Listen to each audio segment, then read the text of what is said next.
I do not place any initial, and the papers do not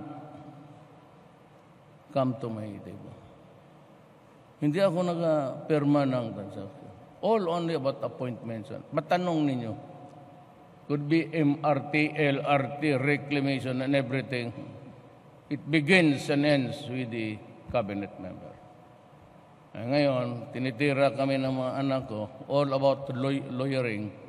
Ano man ang pakialam nila na what happened to my law office. My law office, ang kasama ko dyan si Attorney Pabiosa, kapatid noong basketball player.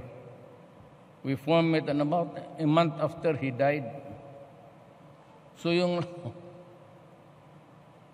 makita mo yung utak ng mga investigative journalists. Kaya pera-pera lang, binabayaran yan kung gano'ng kalalaki. Pati yung lawyering ko. At saka yung, yung motorcycle shop. They were selling. Isa ako doon. Kung nagsira kami. Because of the law and order that hold up yung aming manager. So nasara yun many years ago.